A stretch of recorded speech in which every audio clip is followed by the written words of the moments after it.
નમસ્કાર દર્શક મિત્રો, ન્યૂઝ પોઈન્ટ ચેનલમાં આપ સૌનું હાર્દિક સ્વાગત છે। મુખ્ય સમાચાર જોતા પહેલા એક નજર કરીએ આજની હેડલાઇન્સ પર।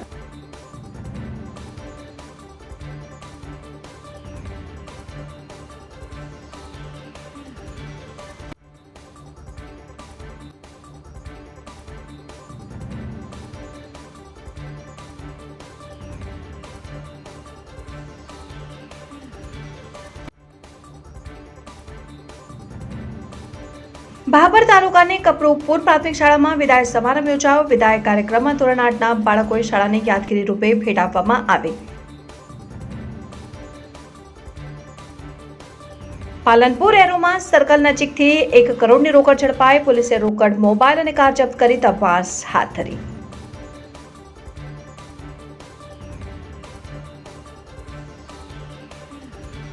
ઇકબાલગઢમાં ઈદની ધામધૂમથી ઉજવણી કરવામાં આવી। રમઝાન માસ મુસ્લિમ ધર્મમાં બહુ આગવું સ્થાન ધરાવે છે।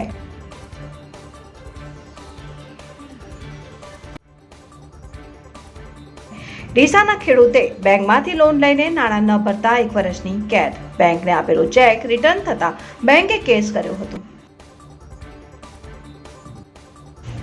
બનાસકાંઠા લોકસભાના કોંગ્રેસના ઉમેદવાર કેનીબેન ઠાકોરનું માતાજીના ભુવાજીને આહવાન। કેનીબેન ઠાકોરે ભુવાજીને તેમના વતી નારિયેળ ઘર તરફ ફેંકવા કરી ટકોર। હવે જોઈએ મુખ્ય સમાચાર વિગતવાર। ભાભર તાલુકાની કપરૂપુર પ્રાથમિક શાળામાં વિદાય સમારંભ યોજાયો। ભાભર તાલુકાની કપરૂપુર પ્રાથમિક શાળામાં ધોરણ 8માં અભ્યાસ કરતા વિદ્યાર્થીઓનો વિદાય સમારંભ યોજાયો હતો। વિદાય લઈ રહેલા વિદ્યાર્થીઓને કુમકુમ તિલક કરીને ઉજ્જવળ ભવિષ્ય માટે શિક્ષકોને શાળાના વિદ્યાર્થીઓ દ્વારા શુભેચ્છા પાઠવવામાં આવી। વિદાય કાર્યક્રમમાં વિશેષ ઉપસ્થિતિ તરીકે ગામના સરપંચશ્રી હાજર રહ્યા હતા અને તેમને પણ બાળકોને શુભેચ્છાઓ પાઠવી। વિદાય કાર્યક્રમમાં ધોરણ 8ના બાળકોએ શાળાની યાદગીરી રૂપે ભેટ આપવામાં આવેલ। શાળા પરિવાર દ્વારા દરેક બાળકોને યાદગીરી રૂપે શૈક્ષણિક કીટ ભેટ આપવામાં આવી હતી। આ પ્રસંગે બાળકોને પોતાના અનુભવો વિશે પોતાના વિચારો રજૂ કર્યા હતા। શાળાના શિક્ષકો દ્વારા વિદ્યાર્થીઓને જરૂરી માર્ગદર્શન આપવામાં આવેલ। આ પ્રસંગે શાળાના આચાર્ય કિરણભાઈ પંડ્યા તથા ધોરણ 8ના વર્ગ શિક્ષક પ્રિસલાબેન પટેલ દ્વારા શાળાના બાળકોને તિથિ ભોજન આપવામાં આવ્યું હતું અને કાર્યક્રમનું સંચાલન શાળાના શિક્ષક વસંતભાઈ દ્વારા કરવામાં આવેલ। પાલનપુર એરોમા સર્કલ નજીકથી 1 કરોડની રોકડ ઝડપાઈ। એલસીબી પોલીસે આગામી લોકસભાની સામાન્ય ચૂંટણી અન્વયે ચેકિંગ દરમિયાન કાર રોકાવતા 1 કરોડની ચલણી નોટો મળી આવી। પોલીસે રોકડ, મોબાઈલ અને કાર જપ્ત કરી તપાસ હાથ ધરી। બનાસકાંઠા જિલ્લામાં લોકસભાની ચૂંટણી યોજાઈ રહી છે, જેના પગલે વહીવટીતંત્ર ચૂંટણી શાંતિપૂર્ણ માહોલમાં યોજાય અને કોઈ ગેરરીતિ ન થાય તે માટે તમામ તૈયારીઓ હાથ ધરી છે। જિલ્લા પોલીસ વડા દ્વારા ગુજરાતને જોડતી તમામ બોર્ડરો તેમજ શહેરોમાં ઝાંપતો પોલીસ બંદોબસ્ત ગોઠવવામાં આવ્યો છે અને બુધવારે રાત્રિના સમયે પાલનપુરના એરોમા સર્કલ નજીક એલસીબીની ટીમ વાહન ચેકિંગની કામગીરીમાં હતી। તે દરમિયાન ડીસા તરફથી આવતી વરના કાર નંબર JJ08BH 9898ને રોકાવીને ચેકિંગ હાથ ધરતા કારમાં સવાર કૃષાનભાઈ કનુભાઈ અગ્રવાલ રહેઠાણ પાલનપુર અને મુકેશભાઈ લાલાભાઈ સોની રહેઠાણ પાલનપુર વાલાના કબજામાંથી 500ના દરની ચલણી નોટો નંગ 20,000 જે રૂપિયા 1 કરોડની રોકડ રકમ અને મોબાઈલ ફોન કિંમત રૂપિયા 3,000 અને 3 કિંમત રૂપિયા 70,000 અને વરના કાર કિંમત રૂપિયા 6 લાખ મળી કુલ 1 કરોડ 6,70,000નો મુદ્દામાલ મળી આવ્યો હતો। જે રોકડ રકમ મામલે બંને લોકોની પૂછપરછ કરતા તેના કોઈ આધાર પુરાવા કે ખુલાસો રજૂ ન કરી શકતા 1 કરોડ જેટલી માત પર રોકડ રકમ પ્રાથમિક દ્રષ્ટિએ શંકાસ્પદ લાગતા પોલીસ દ્વારા CRPC કલમ 102 મુજબ તપાસ અર્થે તપાસ હાથ ધરી છે। બનાસકાંઠા જિલ્લામાં ગઈકાલ રાત્રે એરોમા સર્કલ પર જે માન્ય ડીજીપી સાહેબશ્રી અને રેન્જ વડાશ્રી અને જિલ્લા પોલીસ વડા શ્રી અક્ષરાજ મકવાણા સાહેબની સૂચના અન્વયે એલસીબીની ટીમ એરોમા સર્કલ પર વાહન ચેકિંગ કરી હતી। આ દરમિયાન તેઓને એક શંકાસ્પદ જે ગાડી છે JJ08BH 9898 તે ગાડીની વાહન ચેકિંગ કરતા તે ગાડીમાંથી 20,000ની દરની 20,500 નોટો ત્યાં મળી હતી, જેની કુલ 1 કરોડ જેટલી માતબર રકમ તેમને મળી હતી। જે બાબતે જે વાહન ચાલક જે છે કૃષાન કનુભાઈ અગ્રવાલ રહે પાલનપુર તથા મુકેશભાઈ લાલાભાઈ સોની આ બંનેને પૂછપરછ કરતાં તેમને સંતોષકારક જવાબ ન આપતા તે બાબતે તેઓને આ રકમને 41(1)D 102 મુજબની કાયદેસર કાર્યવાહી કરી હાલમાં બનાસકાંઠા જિલ્લાના એલસીબી પીઆઈ વિજય પ્રજાપતિ અને એસબી રાજકોટ પીએસઆઈ પાલનપુર નાઓએ આ તપાસ કરી રહ્યા છે। જે બાબતે હાલમાં જે વધુ વિગતો છે જે કાયદેસરની કાર્યવાહી કરીને ઇન્કમટેક્સ વિભાગ સાથે સંકલનમાં રહી અને જે બનાસકાંઠા જિલ્લાની FSTની ટીમ છે તેના સંકલનમાં રહી હાલમાં વધુ કાર્યવાહી કરવામાં આવી રહી છે, જેમાં વધુ કાર્યવાહી કરીને પછી આપને વધુ વિગત પહોંચાડવામાં આવશે. થરાદ બસ સ્ટેશનની બાજુમાં આવેલી સુન્ની દરગાહમાં ઈદની નમાઝ શાનો શૌકત સાથે નમાઝ પઢવામાં આવી હતી. ઈદગાહની ઈદની નમાઝ મૌલાના ઇનુશ સાહેબે નમાઝ પઢવામાં આવી હતી. ઈદની નમાઝ સવારે 9 વાગે સુન્ની ઈદગાહમાં ઈદની નમાઝ મૌલાના યુસુફ સાહેબ ઈદની નમાઝ પાઠવવામાં આવી હતી, જેમાં સુન્ની જુમ્મા મસ્જિદના ઇમામ યુસુફ સાહેબે થરાદ ઈદગાહમાં નમાઝ કરાવી હતી. ઈદના દિવસે યુસુફ મૌલાના સાહેબે હિન્દુ મુસ્લિમ ભાઈઓને શુભકામનાઓ પાઠવી હતી. ઈદના દિવસે ઈદગાહમાં થરાદના પૂર્વ ધારાસભ્ય ગુલાબસિંહ રાજપૂત, થરાદ માર્કેટયાર્ડના ચેરમેન શૈલેષભાઈ પટેલ, નગરપાલિકાના પૂર્વ પ્રમુખ પથુસિંહ રાજપૂત, નગરપાલિકાના પૂર્વ ઉપપ્રમુખ રમેશભાઈ રાજપૂત, પ્રતાપસિંહ રાજપૂત સહિતના આગેવાનોએ ઈદની નમાઝ બાદ મુસ્લિમ ભાઈઓને શુભકામનાઓ પાઠવી હતી, જેમાં યુસુફ મૌલાના સાહેબે આગેવાનોને શાલ ઉડાડી સન્માન કરાવ્યું હતું અને ઈદના દિવસે પેડા ખવડાવીને મોઢું મીઠું કરાવ્યું હતું. મૌલાના યુસુફ સાહેબે દેશવાસીઓને ઈદની શુભકામનાઓ પાઠવી અને કાયમ હિન્દુસ્તાનમાં હિન્દુ મુસ્લિમ ભાઈચારો જળવાઈ રહે તેવી દુઆ ગુજારી હતી. ઈદના દિવસે મુસ્લિમ સમાજના પ્રમુખ હાજીભાઈ પઠાણે ઈદની હિન્દુ અને મુસ્લિમ ભાઈઓને શુભકામનાઓ પાઠવી હતી અને થરાદની અંદર હિન્દુ મુસ્લિમ ભાઈઓનો જે ભાઈચારો જળવાઈ રહ્યો છે તે જ રીતે કાયમ ભાઈચારો અને એકતા જળવાઈ રહે તેવી દુઆઓ કરી હતી. બનાસકાંઠા જિલ્લાના વડગામ મદીના મસ્જિદ ખાતે મુસ્લિમ બિરાદરો દ્વારા કોમી એકતા અને ભાઈચારા સાથે ઈદ ઉલ ફિત્રની નમાઝ.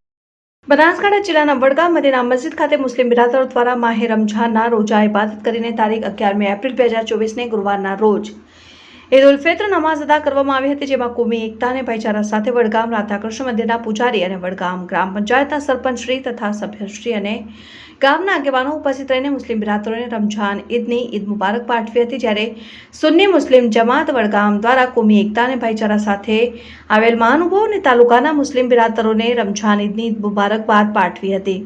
આવેલ સૌનો આભાર વ્યક્ત કરાયો અને વડગામ પોલીસ દ્વારા ચુસ્ત પોલીસ બંદોબસ્ત ગોઠવવામાં આવ્યો.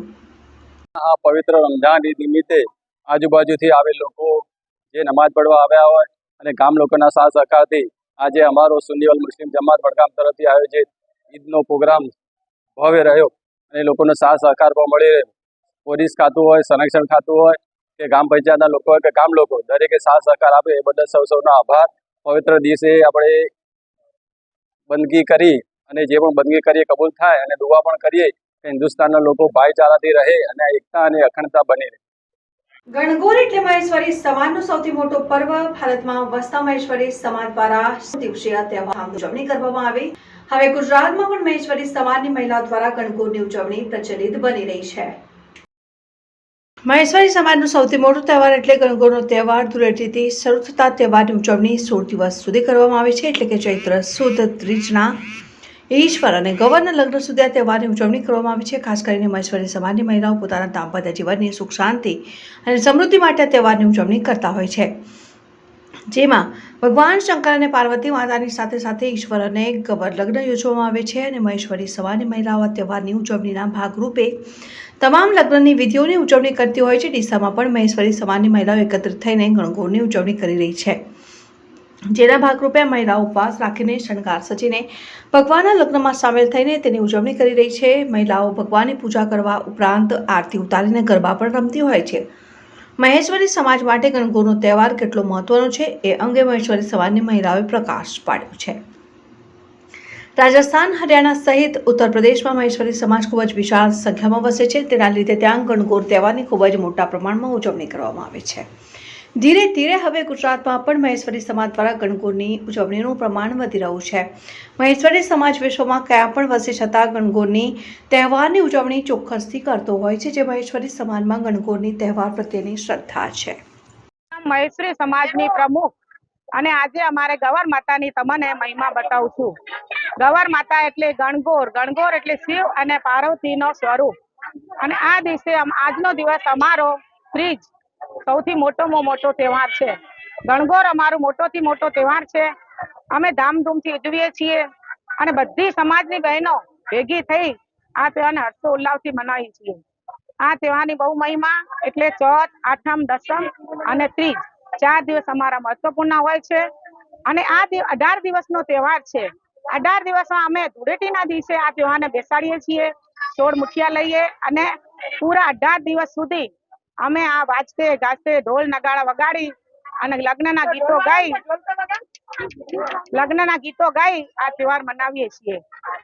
અને ગણગોરના દિવસે અમે આને આખો સમાજ ભેગા થઈ બેડિયા લઈ અને મંદિરમાં જઈ બેડિયા પાવા જઈએ છીએ. બેડિયા પાઈ અને પછી એક વર પક્ષ બને અને એક વધુ પક્ષ બને. પછી અમે એમના લગ્ન કરાવડાવીએ.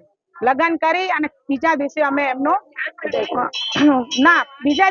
એને માતાજીના મંદિરમાં મૂકી આવીએ છીએ. અને આ દિવસમાં અમારા બધા સમાજના ભેગા થઈ લોકો પ્રેમથી હર્ષો ઉલ્લાસથી આ મોટો તહેવાર અમારું મનાવીએ છીએ. ગણગોર એટલે અમારા મહેશ્વરી સમાજનો મોટાથી મોટો ઉત્સવ છે. અને પ્રેમથી બધા બોલો ગવર માત કી જય. गवर मात की जय, ईश्वर भगवान की जय, शंकर पार्वती की जय. गणगौर नो तहेवार अमे धूळेटीना दिवसे 16 मुठिया लई बेंड बाजा साथे वाड़ीमां स्थापना करीए छीए અને ચોથના દિવસે બેટલા લઈ પાછું ઢોલ ધમાકાથી એ બેટલાને અમે મંદિરમાં લઈ જઈએ છીએ. મંદિરમાં બેટલાને પાણી પીવડાવી અને મુઠિયાની સ્થાપના કરેલી હોય છે ત્યાં મૂકીએ છીએ. આવી જ રીતે આઠમનું દસમનું અને પાછું ગણગોરના દિવસે આ હર્ષો ઉલ્લાસથી તહેવાર મનાય છે. ઈશ્વર ભગવાનને વર પક્ષ હોય છે અને વધુ પક્ષ હોય છે, એમ બે પક્ષો છે. અને વર પક્ષના ઘરે અમે ઈશ્વર મૂકવા જઈએ છીએ અને સાંજે પાછું ઢોલ ધમાકા ડીજે બગી સાથે વરઘોડો કાઢી અને ઈશ્વર ભગવાનને ત્યાં મૂકવા ગયા છે ત્યાં લેવા જઈએ છીએ. અને પાછો મંદિરમાં જેમ છોકરા છોકરીની લગ્ન વિધિ કરીએ છીએ એમ આ શંકર પાર્વતીના અને ગવર ઈશ્વરના વિવાહ રચાઈએ છીએ. આ વિવાહ રચાયા પછી બીજા દિવસે અમે ગવર માતાની અમે વિદાય કરીએ છીએ. વિદાય કરતા આગળ એમાં કુલર અને શ્રીફળની પ્રસાદી ધરાવી અને કોઈ લીલા ઝાડ નીચે ગવર માતા, ઈશ્વર ભગવાન, શિવ, પાર્વતી, ઝંડલો, આસબાઈ બધાને ત્યાં અમે મૂકી આવી છે. બોલો ગવર માત કી જય. ડીસાના મુસ્લિમ સમાજના પવિત્ર તહેવાર એવા ઈદ ઉલ ફિત્રની ઉલ્લાસપૂર્વક ઉજવણી કરવામાં આવી હતી. મુસ્લિમ સમાજના બિરાદરોએ કોમી એકતાની ભાવના સાથે નમાઝ અદા કરી એકબીજાને શુભેચ્છાઓ પાઠવી હતી. અલ્લાહની બંદગીના પવિત્ર રમઝાન માસના રોજા પૂરા થાય છે. સાથોસાથ ઈદના ચાંદના દીદાર થતા સમસ્ત મુસ્લિમ સમાજ દ્વારા બુધવારે ઈદ ઉલ ફિત્રના તહેવારની પરંપરાગત રીતે ઉજવણી કરવામાં આવી. મુસ્લિમ બિરાદરો દ્વારા ગુરુવારે સવારે ઈદગાહ અને મસ્જિદોમાં ઈદની નમાઝ અદા કરાઈ હતી. નમાઝ બાદ એકબીજાને ગળે લગાડીને પરસ્પર ઈદની મુબારકબાદી પાઠવી હતી. બાદમાં કબ્રસ્તાનોમાં આવેલ મરહુમાની કબર ઉપર ફૂલ પણ ચડાવવા ઉપરાંત એકબીજાને ગળે મળીને ઈદની મુબારકબાદી પાઠવવામાં આવી હતી. જ્યારે ઈદના દિવસે હરવા ફરવાના સ્થળોને મુસ્લિમ બિરાદરોનો માનવ મહેરામણ સહપરિવાર ઉમટી પડ્યો હતો.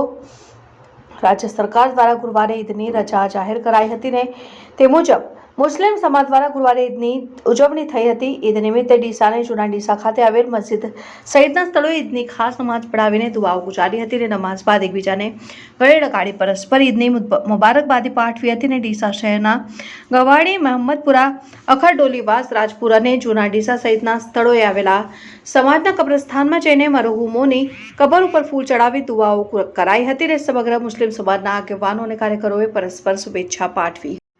ડીસાના ખેડૂતે બેંકમાંથી લોન લઈને નાણાં ન ભરતા 1 વર્ષની કેદ, બેંકને આપેલો ચેક રિટર્ન થતા બેંકે કેસ કર્યો હતો. ડીસાની એડિશનલ ચીફ જ્યુડિશિયલ મેજિસ્ટ્રેટે આપેલો ચુકાદો.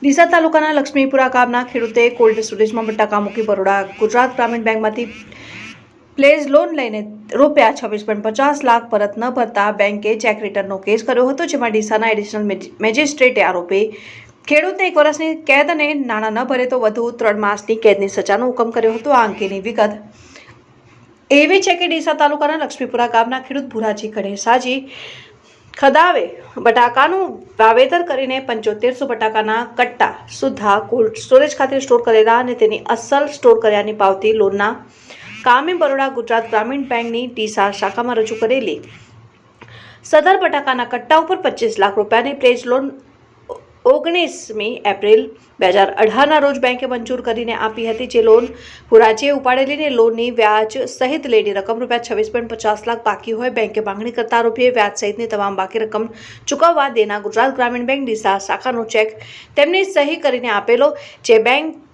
જે ચેક બેંકે 25મી જાન્યુઆરી 2019ના રોજ ભરતા બુરાજીના ખાતામાં પૂરતું ભંડોળ ન હોવાને કારણે સદર ચેક રિટર્ન ગયું, જેથી બેંકની ડીસા શાખાના મેનેજર યુદ્ધવીર શર્માએ બુરાજી સામે ફરિયાદ નોંધાવતા કેસ ડીસાના additional chief judicial magistrate YN પટેલની કોર્ટમાં ચાલી જતા બેંકના વકીલ AS શેખની દલીલોને ગ્રાહ્ય રાખીને આરોપી ખેડૂત બુરાજી ગણેશાજી ખદાવને 1 વર્ષની કેદની સજા અને બેંકની લેણી રકમ ₹26.50 લાખ ભરવાનો રકમ ન ભરે તો વધુ 3 માસની સાદી કેદની સજાનો હુકમ કર્યો, જ્યારે આરોપી હાજર ન હોય તેને સજા ભોગવવા મોકલવાનો હોવાથી પકડવા માટે પકડ વોરંટ પણ કાઢવાનો આદેશ કર્યો છે. ઇકબાલગઢમાં ઈદની ધામધૂમપૂર્વક ઉજવણી કરવામાં આવી. રમઝાન માસ મુસ્લિમ ધર્મમાં બહુ આગવું સ્થાન ધરાવે છે. મુસ્લિમો માટે રમઝાન માસ બહુ પવિત્ર મહિનો ગણવામાં આવે છે. રમઝાન માસમાં સૌ મુસ્લિમો 1 મહિના સુધી રોજા રાખે છે. આખો દિવસ ભૂખ્યા તરસારીને અલ્લાહની બંદગી કરવામાં મશગુલ થઈ જાય છે અને પાર્ટ ટાઈમની નમાઝ સિવાય રમઝાન માસમાં ઈશાની નમાઝ પછી તરાવીહની નમાઝ અદા કરવામાં આવે છે. મુસ્લિમો આ રીતે 30 દિવસ સુધી અલ્લાહની બંદગી કરતા હોય છે અને રમઝાન માસના 30 દિવસના રોજા રાખ્યા પછી બીજા દિવસે ઈદની ઉજવણી કરવામાં આવે છે. ઈદના દિવસે લોકો નવા કપડાં પહેરીને વહેલા સવારે નમાઝ પઢવા માટે મસ્જિદમાં જાય છે. સૌ મુસ્લિમો એકસાથે નમાઝ પઢીને ધન્યતા અનુભવે છે. તેવામાં એક અમીરગઢ તાલુકાના ઇકબાલગઢ ગામે ઓલિયા મસ્જિદ અને જુમા મસ્જિદમાં પણ સવારે 9 વાગે ઈદની નમાઝ અદા કરવામાં આવે છે અને મૌલવી સાહેબ દ્વારા ભારતભરમાં કોમી એકતા અને બધા લોકો વચ્ચે ભાઈચારા જળવાઈ રહે તેવી દુઆ માંગવામાં આવે છે. ઈદના દિવસે નમાઝ પડ્યા પછી એકબીજાને ઈદ મુબારક કહી એકબીજાને ગળે મળે છે અને ઈદના દિવસે બધા મુસ્લિમોના ઘરે ખીર અને સેવૈયામાં વાનગી બનાવવામાં આવે છે અને ઈદનો તહેવાર શાંતિનું પ્રતીક અને સુખ શાંતિનું પ્રતીક ગણવામાં આવે છે. દિયોદરમાં રમઝાન ઈદ ઉપર હજારો મુસ્લિમ બિરાદરો પહોંચ્યા. જુમા મસ્જિદ ખાતે વહેલી સવારે 8 વાગ્યાની રમઝાન ઈદ પર મુસ્લિમ બિરાદરોએ કરી નમાઝ અદા. દિયોદરમાં રમઝાન ઈદ ઉપર હજારો મુસ્લિમ બિરાદરો પહોંચ્યા. જુમા મસ્જિદ ખાતે વહેલી સવારે 8 વાગ્યાની રમઝાન ઈદ ઉપર મુસ્લિમ બિરાદરોએ કરી નમાઝ અદા. રમઝાન ઈદના પવિત્ર દિવસે નમાઝ અદા કરી માંગી અલ્લાહ પરવરદિગારની બારગાહ પાસે દુઆ. નમાઝ પડ્યા બાદ મુસ્લિમ બિરાદરોએ આપી એકબીજાને ઈદ મુબારક. જુમા મસ્જિદ ખાતે મોમીટું કરી મુસ્લિમ બિરાદરોએ કર્યા ઈદ મુબારક. મહિનાના પૂરા માસના રોજા રાખી આ પવિત્ર માસ જે કહેવામાં આવે છે એ માસ પવિત્ર માસની અંદર પૂરા મહિનાના રોજા રાખી અને આજે ખુશીના દિવસ પર અમારા જુમ્મા મસ્જિદની અંદર સર્વે મુસ્લિમ બિરાદરોએ નમાઝ અદા કરી આપસની અંદર જૂના બંધુ ભૂલે આપસની અંદર છે બહુ હેત મોહબ્બતથી મુલાકાત કરી અને આજના દિવસે હું દરેક ભારતવાસીઓને રમઝાન મહિનાના પવિત્ર અને ઈદના ઈદ ઉલ ફિત્રના તહેવાર નિમિત્તે દરેકને હું શુભેચ્છા પાઠવું છું અને આ અમારો ભાઈચારો કાયમી માટે જળવાઈ રહે એવી અમે અલ્લાહ પાસે દુઆ કરીએ છીએ. છાપી જુમા મસ્જિદ ખાતે મુસ્લિમ બિરાદરો દ્વારા ઈદની નમાઝ અદા કરવામાં આવી. વડગામ તાલુકાના છાપી જુમા મસ્જિદ ખાતે ઈદની નમાઝ મુસ્લિમ બિરાદરો દ્વારા અદા કરવામાં આવી હતી. પવિત્ર રમઝાન માસ નિમિત્તે મુસ્લિમ બિરાદરો દ્વારા રોજા કરવામાં આવે છે. છાપી જુમા મસ્જિદમાં હજારોની સંખ્યામાં મુસ્લિમ બિરાદરો દ્વારા ઈદની નમાઝ અદા કરવામાં આવી હતી. પવિત્ર રમઝાન માસમાં ગરીબોને કપડાં અને અનુદાન કરવામાં આવે છે. કોઈ અનિચ્છનીય બનાવ ન બને તે માટે છાપી PSI દ્વારા ચુસ્ત પોલીસ બંદોબસ્ત ગોઠવવામાં આવ્યો. ભાભર તાલુકાની કપરૂપુર પ્રાથમિક શાળામાં વિદાય સમારંભ યોજાયો. વિદાય કાર્યક્રમમાં ધોરણ 8ના બાળકોએ શાળાને યાદગીરી રૂપે ભેટ આપવામાં આવી. પાલનપુર એરોમાં સર્કલ નજીકથી 1 કરોડની રોકડ ઝડપાઈ. પોલીસે રોકડ, મોબાઈલ અને કાર જપ્ત કરી તપાસ હાથ ધરી. ઇકબાલગઢમાં ઈદની અમારા સૌના તમામ લોકોના નાના મોટા કામ કરે ત્યારે ચૈત્ર મહિનો છે અને ચૈત્ર મહિનો એટલે દેવીઓનો મહિનો કહેવાય. આ દેવીઓના મહિનામાં આપ સૌ આસ્થા સાથે જોડાયેલા છો ત્યારે જે ક્ષેત્રમાં છો એ ક્ષેત્રમાં મા સતીમાના આપ સૌને આશીર્વાદ મળે અને એ ક્ષેત્રમાં ઉત્તરોત્તર પ્રગતિ કરો એવી પ્રાર્થના કરું. ફરી પ્રતાપજીને એમના પરિવાર માટે આપણે એટલી જ મા સતીને કરી અને માતાજીના દર્શન કરવાનો મોકો આપ્યો ત્યારે માતાજી આપ સૌનું કલ્યાણ કરે, સૌની મનોકામના પૂરી કરે અને તમામ ભુવાજીઓને હું પણ વિનંતી કરું મારા વતી પણ પ્રાર્થના કરજો અને ધૂણતા ઘરના ભુવા હોય તો નાળિયેર ઘરહામો નાખે એમ તમે બધા જ્યાં દોડ જોવાનો હોય. દર્શકો હતા અત્યાર સુધીના સમાચાર. હવે પછીના નવા સમાચાર સાથે ફરી મળીશું. ત્યાર સુધી જોતા રહો ન્યૂઝ 5 ચેનલ.